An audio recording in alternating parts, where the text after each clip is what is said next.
Watch the bottom line. بسم اللہ الرحمن الرحیم۔ ناظرین، ایک جدید ذہن جب دین کی طرف آتا ہے تو اسے اپنے سامنے دین کے نام پر ڈھیروں اختلافات نظر آتے ہیں۔ اس موقع پر وہ اس کنفیوژن کا شکار ہو جاتا ہے کہ کون سا راستہ درست ہے اور کون سا غلط، اور میں کس کی بات مانوں اور کسے غلط کہوں۔ ہر فرقہ، ہر مسلک اپنے نقطہ نظر کی تائید میں، اس کی فیور میں قرآن و سنت ہی کے دلائل پیش کرتا ہے۔ اس کا نتیجہ یہ نکلتا ہے کہ جو شخص دین کی طرف مائل ہوا ہے، اسے جس فرقہ اور مسلک کے لوگوں سے پہلے واسطہ پڑ جائے، وہ اسی مسلک کے دلائل کو پڑھتا ہے، پھر اسے اپنا لیتا ہے۔ اس کے بعد وہ انہی دلائل کی روشنی میں دوسروں کو دیکھتا ہے۔ اسے یہ سکھایا جاتا ہے کہ خوش قسمتی سے تم درست جگہ پر آ گئے ہو، اب کسی اور جانب مت دیکھنا ورنہ گمراہ ہو جاؤ گے۔ اگر تمہیں دوسرے مسالک کا مطالعہ کرنا بھی ہے تو اپنے ہی علماء کی کتابوں کے ذریعے کرو جو اس فرقے کی رد میں لکھی گئی ہیں۔ اس طریقے سے وہ شخص تعصب اور تہذب کا شکار ہو جاتا ہے۔ یہ بالکل ایسے ہی ہے جیسے کوئی شخص اگر سبز شیشوں والی کوئی اینک لگا لے تو اسے ہر چیز سبز نظر آئے گی۔ ناظرین، اب سے 15 برس پہلے مجھے یہ شوق پیدا ہوا کہ میں حق کی تلاش کروں، اور اس عرصے میں نے مسلمانوں کے مختلف مسالک اور فرقوں کے نہ صرف لٹریچر کا تقابلی مطالعہ کیا بلکہ ان کے اجتماعات میں بھی شرکت کی۔ ان لوگوں سے ملا، ان کی نفسیات کو سمجھنے کی کوشش کی، ان کے دلائل کا جائزہ لیا، یہ جاننے کی کوشش کی کہ ہر مسلک اور فرقے کے لوگ دوسروں کے بارے میں کیا سوچتے ہیں، انہیں کیا سمجھتے ہیں اور ان کے دلائل کو کس نظر سے دیکھتے ہیں۔ اس مطالعہ کے دوران مجھ پر یہ حقیقت بھی واضح ہوئی کہ ہمارے ہاں ایسا لٹریچر نہ ہونے کے برابر ہے جس میں مسلمانوں کے تمام قابل ذکر مسالک اور فرقوں کے ان مسائل کا غیر جانبدارانہ جائزہ لیا جائے جن میں وہ اتفاق یا اختلاف رکھتے ہیں۔ عام طور پر ایسا ہوتا ہے کہ ہم اور ان کو ذہن میں رکھتے ہوئے کتاب لکھی جاتی ہے جس کا مقصد اس کے سوا اور کچھ نہیں ہوتا کہ قاری ان کے گروہ سے باہر نکل آئے اور ہم کے گروہ میں شامل ہو جائے۔ یہ مقصد شاید ہی کبھی حاصل ہوتا ہو، کیونکہ دوسری جانب بھی ذہنیت ہم اور ان کے ہی خانوں میں بٹی ہوتی ہے۔ دوسرے مسالک کے لوگ بھی بس اپنی کتابیں ہی پڑھتے ہیں۔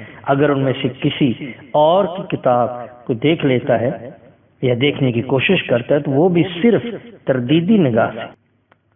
تو ناظرین، اس ویڈیو کا مقصد یہ ہے کہ امت مسلمہ کے مختلف گروہوں اور مکاتب فکر کے مابین جو اختلاف پائے جاتے ہیں ان کا ایک غیر جانبدارانہ، ان کے امپارشل مطالعہ کیا جائے اور ان کے نقطہ نظر کے ساتھ ساتھ ان کے استدلال کا بھی جائزہ لیا جائے۔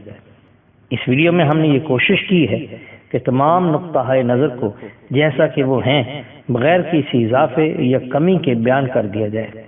ان کے بنیادی دلائل بھی جیسا کہ ان کے حاملین بیان کرتے ہیں واضح طور پر بیان کر دیے جائیں۔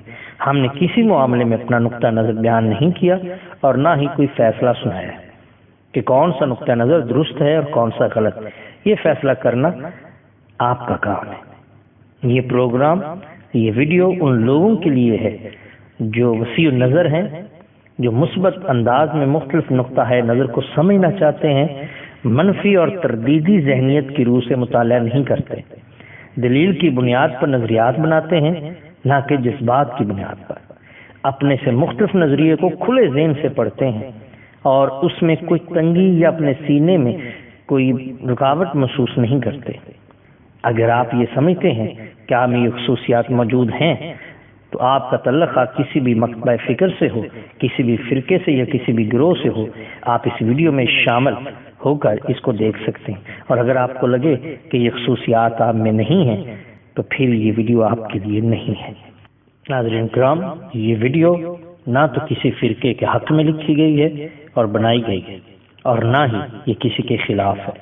یہ تو محض ایک مطالعہ ہے، ایک اسٹڈی ہے کہ فرقے کیا ہیں اور وہ کیا سوچتے ہیں اور کس طریقے سے ان کے خیالات جو ہیں وہ ہوتے ہیں۔ آج ہم اس ویڈیو میں اہل سنت والجماعت، اہل تشیع اور عباضیہ کا تعارف پیش کریں گے۔ لفظ شیعہ کا معنی ہے گروہ، جتھا یا پارٹی۔ یہ لفظ قرآن مجید میں بھی اسی ہی معنوں میں استعمال ہوا۔ تشیع کا مطلب ہے گروہ بنانا۔ عہد صحابہ میں یہ لفظ کسی بھی گروہ یا پارٹی کے لیے استعمال ہوتا تھا۔ جب سیدنا علی اور جناب معاویہ کے مابین اختلاف رائے ہوا تو ان کے گروہوں کو علل ترتیب شیعان علی اور دوسرے کو شیعان معاویہ کہا گیا۔ بعد کی صدیوں میں یہ لفظ صرف شیعان علی کے لیے خاص ہو گیا۔ موجودہ دور میں شیعہ اہل سنت کے بعد دوسرا بڑا فرقہ ہے۔ اندازہ کیا جا سکتا ہے کہ شیعہ مسلمانوں کی کل تعداد کا 10 سے 15% ہے۔ ممکن ہے اس تناسب میں کچھ کمی بیشی بھی ہو، کیونکہ اقلیتی آبادیوں کا اندازہ لگانا بہت مشکل ہوتا ہے۔ ناظرین، ایران، عراق، آذربائیجان، بحرین میں یہ اکثریت میں ہے، جبکہ لبنان، پاکستان، ہندوستان، یمن، کویت، عرب امارات اور بعض دیگر ممالک میں یہ ایک بہت بڑی اقلیت میں شمار ہوتے ہیں۔ ایران کے بعد دنیا کی سب سے بڑی شیعہ آبادی پاکستان میں ہے۔ اس کے بالکل برعکس اہل سنت والجماعت کا مطلب ہے رسول اللہ صلی اللہ علیہ وآلہ وسلم کی سنت کی پیروی کرنا اور مسلمانوں کی جماعت یعنی حکومت کے پیچھے لگنا۔ عہد صحابہ کے بعد جب مختلف فرقے بننے لگے تو یہ اصطلاح ان مسلمانوں کے لیے استعمال ہوئی جو کہ کسی خاص گروہ یا کسی خاص گروپ سے وابستہ نہیں تھے، بلکہ حکومت وقت کی اطاعت کرتے تھے اور مسلمانوں کے تواتر سے رسول اللہ صلی اللہ علیہ وسلم کی جو سنت منتقل ہوئی اس کی پیروی کرتے ہیں۔ واضح ہے کہ شیعہ بھی سنت کا انکار نہیں کرتے، بلکہ انہیں تو اصرار ہے کہ رسول اللہ صلی اللہ علیہ وآلہ وسلم کے اہل بیت سے وابستگی کے باعث اصل اہل سنت تو وہ ہیں۔ موجودہ دور میں اندازہ ہے کہ اہل سنت مسلم آبادی کا 85 سے 90% ہے۔ ایران، عراق، آذربائیجان، لبنان، بحرین کے علاوہ تقریباً تمام ہی ممالک میں اہل سنت کی تعداد اکثریت میں ہے۔ ان ممالک میں بھی ان کا شمار بڑی اقلیتوں میں ہوتا ہے۔ سنت کی نسبت سے انہیں مختصراً سنی بھی کہا جاتا ہے۔ اہل سنت اور اہل تشیع سے ہٹ کر ایک فرقہ اور بھی ہے جو عباسیہ کہلاتا ہے۔ یہ بھی ایک قدیم گروہ ہے۔ شیعان علی میں سے ایک گروہ نے ان کے خلاف بغاوت کر دی جو کہ بعد میں خوارج کہلائے۔ یہ ایک نہایت انتہا پسند گروہ تھا جو تمام مسلمانوں کو کافر قرار دے کر ان کی جان لینے اور ان کا مال لوٹنے کو جائز خیال کرتا تھا۔ انہی خوارج میں سے نسبتاً اعتدال پسند گروہ ان سے الگ ہو گیا جنہیں عباسیہ کہا جاتا ہے۔ عباسی مسلک کے لوگ اس وقت عمان میں کثریت میں ہیں، جبکہ لیبیا، الجزائر اور تنزانیہ میں ان کی بڑی اقلیتی آبادیاں موجود ہیں۔ اس ویڈیو میں ہم ان تینوں گروہوں کے عقائد، امتیازی اعمال، تاریخ، سیاسیات، سماجی حرکیات اور ایک دوسرے سے ان کی انٹریکشن کا جائزہ لیں گے۔ حضرین، سب سے پہلے اہل سنت، اہل تشیع اور عباسیہ کے مابین مشترک امور کو ہم زیر بحث لائیں گے۔ اہل سنت اور اہل تشیع کے مابین دین اسلام کے بنیادی عقائد اور اعمال پر اتفاق رائے پایا جاتا ہے۔ تینوں ہی اللہ کی توحید کے قائل ہیں، شرک کی سختی سے نفی کرتے ہیں، محمد رسول اللہ صلی اللہ علیہ وآلہ وسلم کو اپنا پیغمبر اور آخری نبی مانتے ہیں، سابقہ تمام انبیاء کرام علیہ السلام پر ایمان رکھتے ہیں، آخرت کے عقیدے، جزا، سزا اور جنت اور جہنم پر ایمان رکھتے ہیں۔ تینوں ہی قرآن مجید کو آسمانی کتاب مانتے ہیں اور اس پر ایمان رکھتے ہیں۔ رسول اللہ صلی اللہ علیہ وآلہ وسلم کی سنت کو تینوں ہی مانتے ہیں اور آپ سے منقول احادیث کی بنیاد پر ہی دین کو سمجھتے ہیں۔ یہ الگ بات ہے کہ تینوں کے ہاں احادیث کے صحیح اور ضعیف ہونے کو اور پرکھنے اور قبول کرنے کے معیار میں کہیں کہیں کچھ فرق ہے۔ اہل سنت، اہل تشیع اور عباسیہ دین کی بنیادی اخلاقیات جیسے عدل، احسان، خشوع و خضوع، توبہ، تنابت، اجازت و انکسار پر یقین رکھتے ہیں۔ اخلاقی برائیوں جیسے تکبر، ریاکاری، حسد، بغض، بدگمانی کو برا سمجھتے ہیں۔ ان تمام معاملات میں ان کے ہاں کوئی اختلاف نہیں پایا جاتا۔ شریعت کے معاملے میں بھی تینوں گروہ بنیادی امور پر متفق ہیں۔ تینوں ہی کے ہاں 5 نمازیں فرض ہیں، ان کی لازم یا فرض رکعتوں کے بارے میں کوئی اختلاف نہیں۔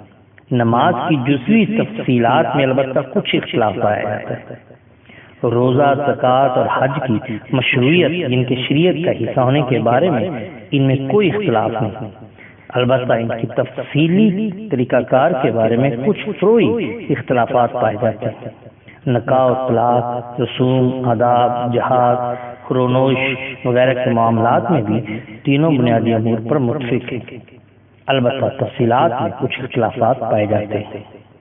اہل سنت اور اہل تشیع کے مابین بڑے اختلافات۔ اہل سنت اور اہل تشیع کے مابین ناظرین متعدد امور ایسے ہیں جن میں اختلاف پایا جاتا ہے۔ ان میں سے بعض امور میں یہ اختلاف بہت شدید ہے، جبکہ دیگر امور میں یہ اختلاف بہت بڑا اور شدید نہیں ہے۔